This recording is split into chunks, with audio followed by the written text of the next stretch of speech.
Most people never achieve their goals because most people suffer from possibility blindness.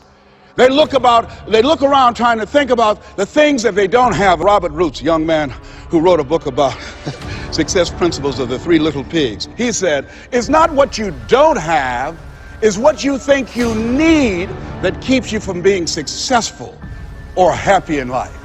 It's not what you don't have. See, I was focused on what I didn't have. Don't have a college degree, don't have any credentials, never worked for a major corporation. I was focused on the negative things. It said negative things are the things that you see when you're not focused on your goal. What do you come with? What is it? A friend of mine, Dexter Yeager, said when the dream is big enough, the odds don't matter.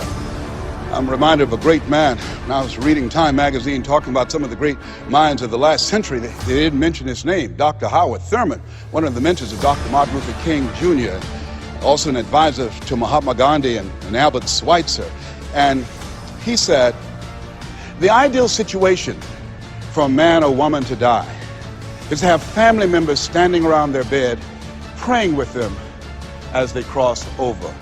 But imagine, if you will, being on your deathbed and standing around your bed, the dreams given to you by life, the ideas that you never acted on, the talents, the gifts, the abilities that you never used.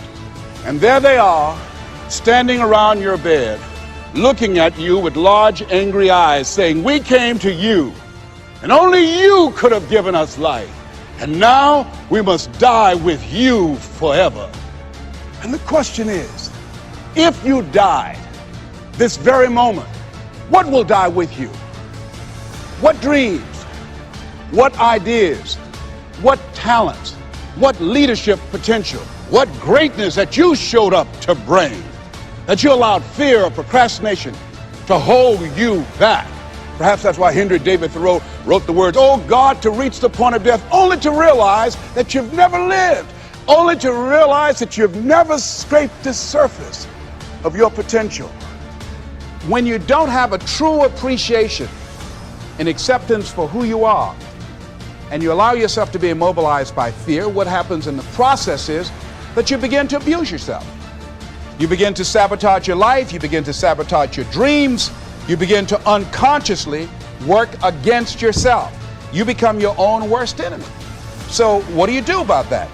Well, you begin to realize that your dream and your gifts have so much meaning and so much value for you till your hunger for them will begin to push you past the fear. Your hunger to have them will give you a special drive. As you work on yourself, as you begin to acknowledge your true identity, the true power that you have, the true capacity you have to bring about change, the miracle working power that you have within yourself to do the things that you want to do. When you take them on, I'm reminded of a man who, this gentleman was doing a special study of a special tribe in Africa, headhunters. And he had difficulty in developing a relationship with these tribesmen because of the fact that he had fear. He had fear they would take his head. So he worked there for a long time with no effort, no progress in developing a relationship and rapport and being able to achieve a level of trust. So finally one night while he was in bed, he was thinking about it. I said, what is it that you came here to do? What is your life work as a missionary? He said, I wanted to study these tribesmen. He said, what's the worst thing that they can do to you? Kill you. And he just decided, hey, this is what I came here to do. I know that there's some risk involved, and I'm going to do it, come what may. He said, I'm not going to be afraid anymore. He went back the next day, and he started doing the work and trying to talk to and interview many of the members of his tribe. And they began to respond to him. They threw out the welcome mat to him.